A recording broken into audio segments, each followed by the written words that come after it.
warahmatullahi wabarakatuh. Kembali lagi di channel Guru Abad 21, media informasi dan edukasi untuk para guru dan pelajar Indonesia. Di video kali ini kita akan membahas terkait sebuah wacana yang saat ini sedang booming ya di kalangan guru-guru, terkait isu atau wacana rencana Kemdikbud ke depan bahwa tunjangan sertifikasi itu hanya diberikan kepada guru yang baik kinerjanya. Banyak teman-teman guru subscriber yang meminta untuk dicari kebenaran dari berita ini, kemudian dikaji seperti apa sebenarnya. Nah, baiklah, kita akan coba sama-sama untuk mendalami wacana ini. Jadi ternyata Bapak Ibu Guru memang terada pernyataan dari Kepala Balitbang Kemdikbud, Bapak Toto, yang menjelaskan bahwa penghargaan atau tunjangan ya, termasuk tunjangan sertifikasi itu diberikan kepada guru yang kinerjanya baik. Seperti apa pernyataan tersebut, lalu kita akan dalami sama-sama. Silakan simak penjelasan dari Bapak Toto berikut ini. Monggo Pak Toto, ini waktunya sekarang untuk memaparkan. Ya, terima kasih Ibu Etika yang saya hormati, Bapak Ibu pimpinan dan seluruh anggota Komisi 10, Bapak Ibu, para tamu undangan dari berbagai instansi. Izinkan saya menyampaikan beberapa hal terkait dengan background study, kajian latar belakang terkait dengan transformasi guru.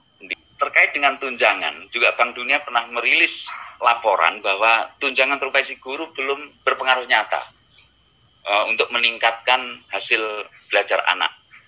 Ini dari Bank Dunia tahun 2015 yang lalu dengan report Teacher Certification and Beyond, juga tahun 2017 mengeluarkan serangkaian artikel lagi yang intinya mereka sebut double for nothing, double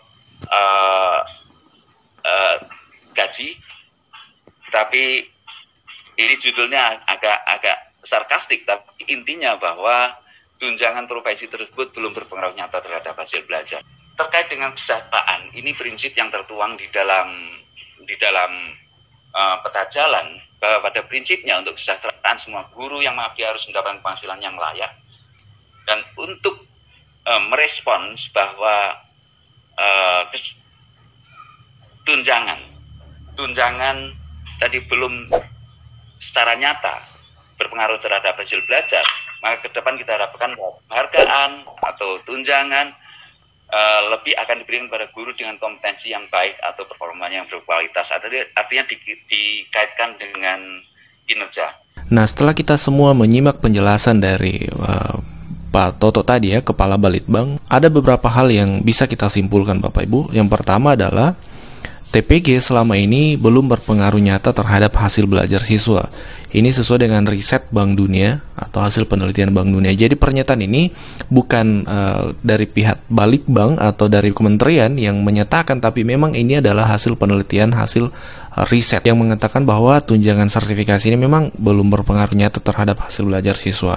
Kesimpulan yang kedua adalah ke depan penghargaan atau tunjangan akan dikaitkan dengan kinerja. Ini adalah dua kesimpulan yang mungkin kita bisa simpulkan dari pernyataan Kepala Balitbang tadi. Nah, selanjutnya Bapak Ibu, hal yang perlu kita pahami setelah kita menyimak video tadi, bahwasanya yang pertama kita harus paham bahwasanya wacana tersebut sifatnya rencana ke depan, belum menjadi sebuah keputusan tetap. Karena ternyata banyak teman-teman guru yang mungkin menganggap ini sebuah keputusan, jadi kami sampaikan sekali lagi, ini masih sifatnya rencana. Nah, lantas bagaimana sebaiknya guru menyikapi wacana tersebut? Bagaimana sebaiknya kita selaku kaum pendidik menyikapi wacana tersebut? Ada dua opsi yang bisa kita lakukan Bapak Ibu. Yang pertama adalah kecewa atau mungkin marah atau jengkel dengan wacana tersebut karena dianggap diskriminasi terhadap guru. Mungkin ada yang beranggapan seperti itu. Tapi kami merekomendasikan opsi yang kedua, yaitu evaluasi diri. Menurut kami ini lebih bijak.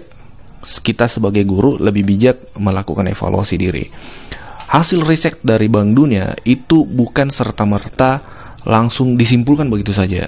Itu tentu berdasarkan analisis data yang mendalam sehingga menghasilkan kesimpulan bahwa ternyata sertifikasi guru belum berpengaruh signifikan terhadap hasil belajar siswa. Kita sebagai guru memang seharusnya introspeksi diri, evaluasi diri, what's wrong? Apa yang salah dengan pola pendidikan kita mungkin yang selama ini sehingga belum berdampak terhadap peningkatan kualitas belajar. Apakah benar tunjangan sertifikasi yang kita dapatkan selama ini itu betul-betul kita manfaatkan untuk peningkatan kompetensi? Ini perlu kita evaluasi diri Bapak Ibu. Adapun terkait ke depannya apakah wacana ini akan menjadi sebuah keputusan, itu adalah wilayah dari pihak kementerian selaku penentu keputusan. Tugas kita sebagai guru adalah menjadikan riset dari Bank Dunia tadi sebagai sebagai teguran untuk introspeksi diri, evaluasi diri. Tidak bisa kita mengatakan bahwasanya we are perfect, kita sudah baik. Kok bisa hasilnya seperti itu? Ya bisa saja Bapak Ibu berada di posisi yang kinerjanya sudah baik. Tapi bagi kita yang mungkin merasa kinerja belum baik, sebaiknya memang kita improve. Kita sejak sekarang kita manfaatkan tunjangan sertifikasi tersebut untuk peningkatan kompetensi guru. Nah sekali lagi mari jadikan ini sebagai teguran untuk kita semua, karena admin, Bapak Ibu perlu ketahui admin di channel ini juga adalah guru, sehingga channel ini menjadi media sharing untuk kita sesama guru di Indonesia. Nah Bapak Ibu, kami akan memutarkan video dari presentasi dari Kepala Balitbang tadi yang sesungguhnya sangat bergizi untuk kita simak, untuk kita para guru menyimak penjelasan tersebut. Kami akan putarkan sebagai tontonan edukatif untuk Bapak Ibu guru semua. Silakan disimak, dan terima kasih untuk menonton video ini. Jangan lupa tekan subscribe agar Anda tidak ketinggalan video informasi selanjutnya dari channel ini yang pastinya dengan sumber yang valid dan terpercaya. Monggo Pak Toto, ini waktunya sekarang untuk memaparkan.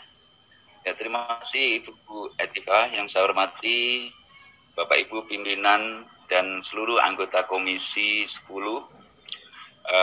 Bapak Ibu, para tamu undangan dari berbagai instansi. Izinkan saya menyampaikan beberapa hal terkait dengan background study, kajian latar belakang terkait dengan transformasi guru, pendidik khususnya yang kemudian menjadi landasan. Tapi sedikit habis. Bagian dari mendasari gagasan-gagasan yang tertuang dalam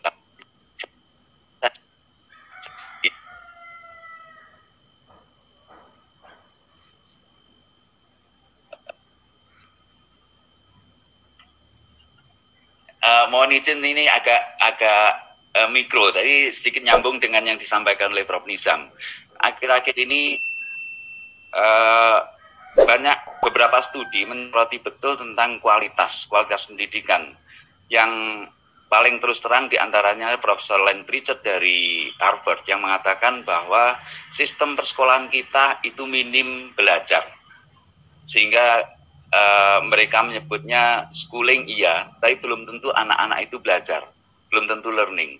Nah, kemudian coba kita lihat apa yang sesungguhnya terjadi di dalam proses learning. Bank Dunia juga menyampaikan bahwa banyak investasi pendidikan yang sesungguhnya tidak sampai mendorong ruang-ruang kelas dalam proses pembelajaran.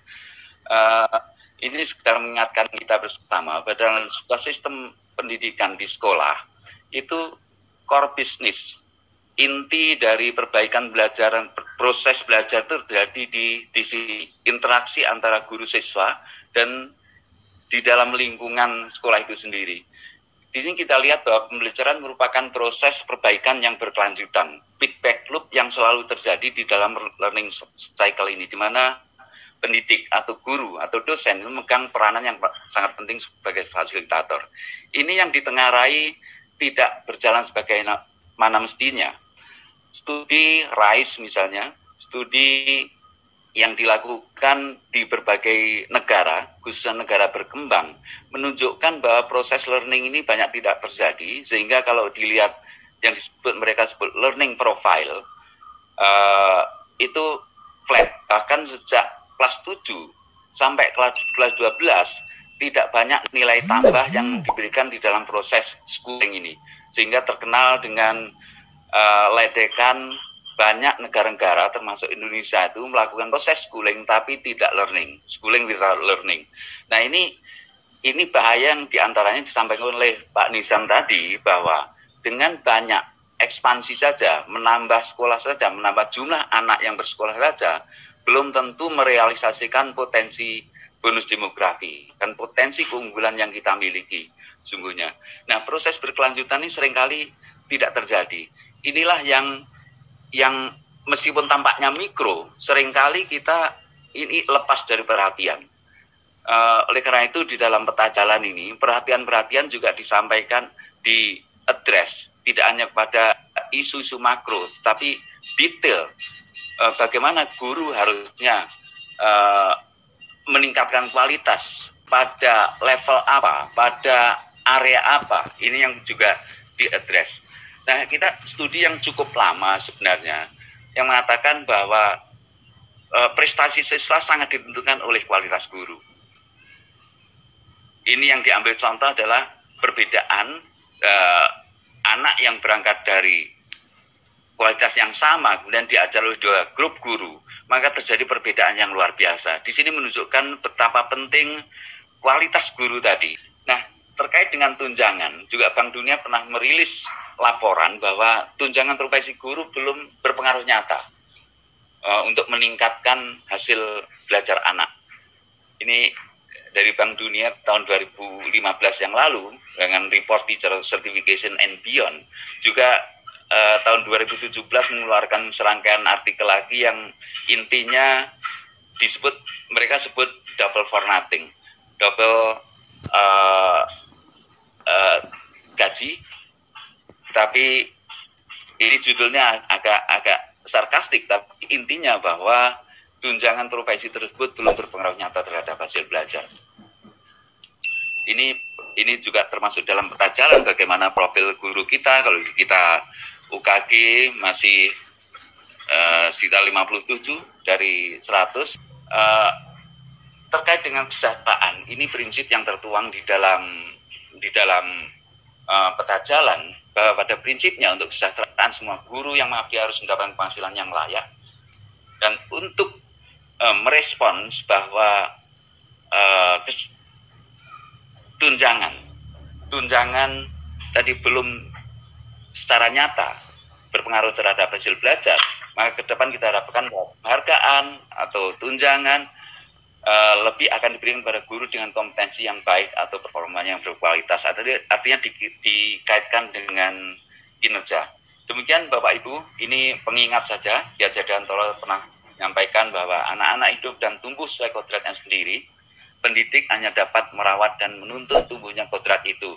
Ini konsisten dengan yang kita pikirkan, bahwa guru sebagai fasilitator, bukan satu-satunya sumber ilmu pengetahuan.